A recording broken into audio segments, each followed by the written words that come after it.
Ladies and gentlemen, please welcome Chief Customer Officer, Salesforce.com, Jim Steele. Good morning, everyone. Welcome to day 2 for our product keynotes. I am delighted to be here. This is my 10th Dreamforce experience. The first one was at the Westin St. Francis about, 9 years ago, right? And the entire audience was about this size. And most of them were Salesforce employees and their families. So it's great to see all of you. I'm particularly impressed that you're all here after the concert last night.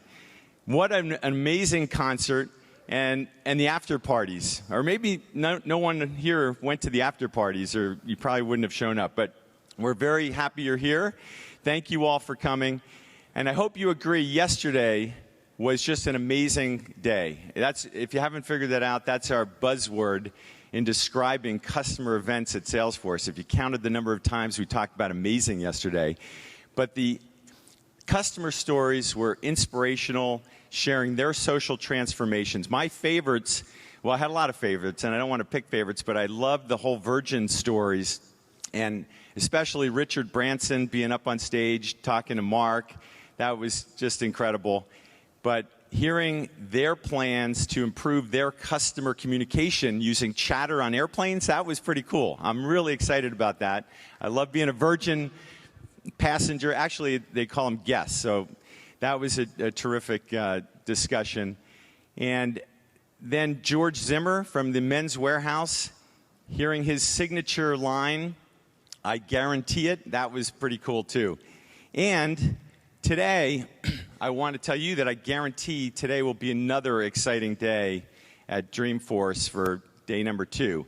We have 9 product keynotes, and just to orient you, we're in the Gateway Ballroom, and the keynotes along the bottom here are the ones that will be in here throughout the day, and we have 4 across the hallway in the main ballroom where all of you were yesterday during the main keynote. But you will hear from our product leaders. These are the Salesforce leaders that own each of these product areas. You will hear their vision, their roadmaps. You'll hear some of the customer use cases and the customer success stories, and then you'll see some exciting demos. So let's get started with our first one with a video to introduce Work.com.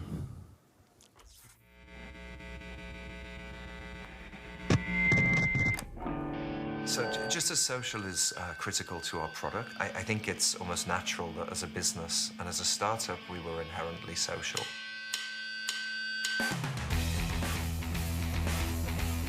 At Spotify, we've become a company that really understands the content industry, the music industry. Music is social. Music is something that we need. At Spotify, we want to make music accessible to anyone in the world. We're really trying to make it as social as possible, so we have a very close collaboration with Facebook. If I create a playlist, you should instantly be able to listen to my playlist. You can see what your friends are curating, and you can share with them your own music tastes. Everyone loves music. Everyone could relate to music. As a company, we try to be as social as possible. We try and live up to the ideal of the social enterprise. What's always excited us and made us happy to work with Work.com is the fact that, as a tool, it underpins exactly what we're trying to do. My main focus is to really connect all the people inside the company. Focus is so important for us. When we were looking for a tool, we really needed something that was collaborative, that was social, that could keep up with the pace we were moving in. We're using something called OKR, which means that on a quarterly basis we set targets, and we make sure that our targets are aligned and discussed within the team. Are we on the same page? Are we all together sitting in the same boat? We try and create a sense of constant feedback and that we listen to each other. I'm surprised that companies still have these kind of HR processes where you give feedback to your staff only once per year. Work.com provides the toolbox that's needed for the modern company, the new way of working. No matter where you are, you can still be connected. You can check your goals. You can see the updates on projects people are working on. You can thank people. And you can do that on the fly, which is great. It's a tool to create the right culture and atmosphere. When people get peer-to-peer recognition because a deal has been closed, or a rocket from a senior executive because you've accomplished an OKR early in the quarter, that makes people feel good. We all like peer-to-peer recognition, and it used to be a lot easier to high-five each other. Now we're on different parts of the world, so we need tools to help. Spotify lives in a very fast-paced environment. We're innovating this space and we want to stay ahead. Could we have been as successful without being a social enterprise? I don't think that we could have been. Could we have done that without a partner like Salesforce? I think it would have been a lot harder.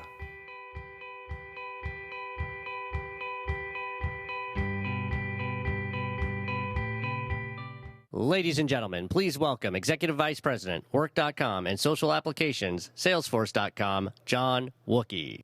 Thank you. Thank you, everyone. Welcome to day 3. I'm counting correctly, day 3 of Dreamforce. I appreciate everyone coming here, especially after a big concert last night. Was it great? Was it awesome? Or is this not the crowd to ask? I had this vision of people like going from the concert to the after parties to Denny's for the Grand Slam breakfast, then straight here, kind of a twisted Dreamforce version of the Walk of Shame. But if you made it here, we really appreciate it. And I think it's so sort of symmetrical that we ended yesterday with the Red Hot Chili Peppers, and today we begin with some great music, Led Zeppelin, from our friends at Spotify. So thank you all for coming. I was here at Dreamforce 1 year ago as a guest. And I've been in the software industry for a long time, 20x years, building enterprise software, and therefore a little skeptical. But I was absolutely blown away last year by this vision of cloud, social, and mobile that I heard from Mark and the rest of the leaders at Salesforce. And it was interesting because it wasn't about technology, it was about how our world was changing. You know, the cloud wasn't a deployment model, it was a way to bring speed and agility to your business. Social wasn't about a feed, it was a way to think about aligning your people inside your organization and beyond. Mobile wasn't about a device, it was about this idea you could connect to anybody, anywhere in the world at any time and bring your services and your information and the value you have in the world to them and connect them in real time.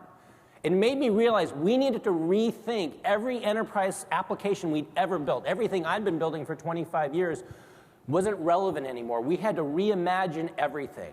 And that's why a year later, I'm not here as a guest, I'm actually here as a very happy, very proud Salesforce employee.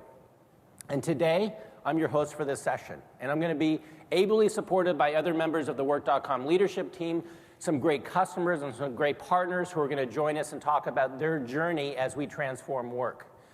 Now, but before we do, this is the slide I like to call the let's stop before we start slide. Just to say we're a publicly traded company. Some of today's material may include forward-looking information, so carpe diem, buyer beware, whatever it is in Greek. But if you would like more information on this, you can go to our investor relations website, and it will give you all the information we need. I haven't personally checked out that part of our website, but I'm sure it's very fascinating. So let me take you back, way back to yesterday morning, the keynote session. The jam-packed, chock full of great stories. We heard from some amazing customers, Rosignol to kick it off, which I thought was a very, very cool video, all the way around the wheel to Coca-Cola. And we talked about connecting your customers in a whole new way, and it was a powerful message. It was similar to what I heard last year. And what I realized last year, and what really came through this year, is how we've had to evolve that. It can't just be about connecting to your customers, because the fact is you can't connect to your customers if you're not connected within your own organization. That's why we were so excited. That's why this initiative started, and why yesterday announcing Work.com was, whoops, I went one too far. We announced Work.com, which we think is extremely critical because now it's thinking about how do you as an organization think about your people? Because in the end, that's what our organizations are. And there was a study done by IBM basically asking CEOs what were the economic value drivers in their organization. Essentially, what is it that we do in our companies that creates value in the products we build, the services we bring. And at the very top is the very, very personal sounding human capital. That means all of us, the people in this room. The second is customer relations and product innovation and brand and business model innovation and so on. All the other things people say add value. But the fact is, the secret is, it's really all that bar at the top. I mean, if you think about it, and on almost every company website I look at, and they talk about their mission and their values, they always say something really interesting, which is people are our most important asset. And I think it's almost right. The fact is, people are our only asset. The only thing that ever gets done in an organization, the products you build, the innovation you bring, the great customer service you deliver, convincing customers to become a business partner and actually buy your products and services only happens because of your people. So if this bar was completely correct, it would be one bar on human capital. And that's where all the value in our organization comes from. Now, what's interesting is this asset, this resource called people, is also one of the most challenging to deal with. And it's continually evolving. If I think about the workplace of 25 years ago, I tell people the story when I graduated from college, my dad gave me great advice, which is, find a big company with good benefits and retire there. And the fact is, that's not very relevant. It probably wasn't even relevant then, but it's certainly not relevant now. And today's workforce is completely different than it was 25 years ago, 30 years ago. And the systems we were building for those people are completely different as well, and yet we're still using those systems largely today. Today's workforce is collaborative. They're social from the start. Here's an interesting thing. Think of all the stories we heard yesterday from customers. And it was interesting. There wasn't a single customer story, starting with Rossignol, ending with Coca-Cola, where Facebook wasn't mentioned, and often mentioned many times. Facebook is not a business application. Facebook, in the end, is about people connecting. And yet people connecting is becoming one of the core strategies for every single business that we have. Because that's the expectation people have, is that they're going to work collaboratively, they're going to work as part of a team, that the goals that they have, which have to be connected to a mission, are going to have to be done together. And more what we hear from people is, I'm much more interested in who I work with than who I work for. It is a different set of expectations our people have today. And of course, the problem is, the tools we're using for managing them, they're not 10 years old or 20 years old, 30 years old. They're based on industrial models from 50 years ago. And the fact is, it's a little unfair to criticize them. And I tend to be a little critical of HR systems. But the fact is, HR systems simply aren't trying to solve this problem. They aren't really about management. They're about administration. They're about tracking where people are, when they're hired, certain fair practices. And those things are important. But we shouldn't kid ourselves that these in any way connect what people are doing every day to the mission of our company. And we have to rethink these problems. And of course, the problem with this, when we don't think about, do we have systems in place, do we have technology, do we have practices that help our people be more aligned, do we have tools that help them be more motivated, do we manage their performance to really get the best out of them and make sure that it's aligned to what's important in the company. It's not an HR issue.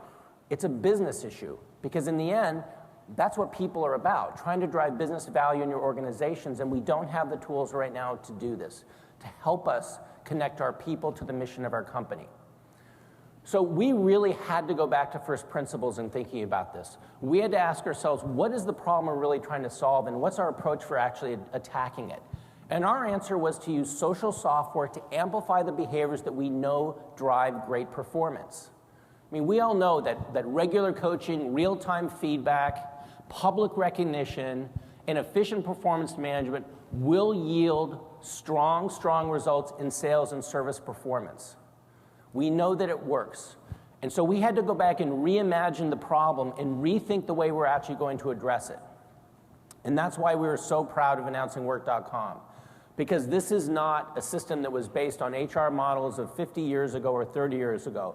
We didn't try to build a cloud version of the HR systems that haven't worked in the past. This was a completely new approach where we thought about what is it that we're trying to achieve, how are we going to align people to the mission of our company, how are we going to motivate them, how are we going to drive great performance on a regular basis. And what was important to understand about this is we thought not about the HR processes, but we thought about the business processes and how do we connect to business leaders and actually help their workforce be successful in meeting their missions. Now, we didn't start from scratch. We acquired a company about 8 months ago called Ripple. And when I joined, my purpose, my mission was to help take this whole social transformation and rethink how we manage companies, how we ran them. And the acquisition of Ripple was really kind of serendipity because they've been working on exactly the same problem. And when they founded Ripple, they actually had this vision that we needed to rethink performance management from a standpoint of social. And their founders, Daniel Debow and David Stein, are here with us today. And what's great is we've kept that team together. The Ripple team is still driving this business, but at the same time, we've actually doubled the size of the organization. We've moved their technology onto the Salesforce platform to give the advantages that we have there of scalability and security and so on. We've invested more in new areas, and you're going to see a lot of that here today, but one of the big investments was integrating into the other applications and tools that Salesforce has, because we think one of the fundamental principles of these tools is they need to be available in the places where you work. And we're going to talk about that today. Now, what's great is that, although it's a new initiative, we're seeing real progress. And we're seeing recognition from people like Gartner and the Human Resources Technology Council really recognize the fact that this is a visionary product. But I think more importantly is we're seeing real success and real great stories from customers. We heard from Facebook yesterday. This morning, we're actually going to hear from HubSpot and 1-800-Flowers. And there's sessions being done by customers throughout the course of the event. Living Social is doing a session later today. Mozilla is doing a session later today. And then we'll talk about the differences that the product is actually making in their businesses. So we're making great progress, and we're seeing real momentum both on the customer side and on the market recognition side. And we've been surveying our customers at the same time, asking them what their results are. And what's interesting is when you do typical surveys on, how do people feel about performance reviews, 80% of employees and companies hate their performance review process. And I hate in the polling vernacular is a pretty strong response. And what's interesting here is you actually see people saying that the process is more efficient and that employees actually get much more satisfaction out of it. 2/3 of employees don't get enough recognition or feedback at work. And here what we see is like order of magnitude increase in people getting real-time feedback. People leave companies because they feel the work they do every day isn't connected to anything that matters. And what's great with our tools is that we see an order of magnitude increase in people's understanding of how their work relates to the goals of the company. And that's exactly what we're focused on and exactly what we're trying to deliver. And our customers have really been great partners for us because they've given us continual feedback on how we can improve the product and make it better and better. So today we're going to take you on sort of a journey in 3 steps to talk about the product and how we're trying to attack these problems. We're going to talk about how we help you align your organization, how you motivate them, and how you manage them to their best possible performance.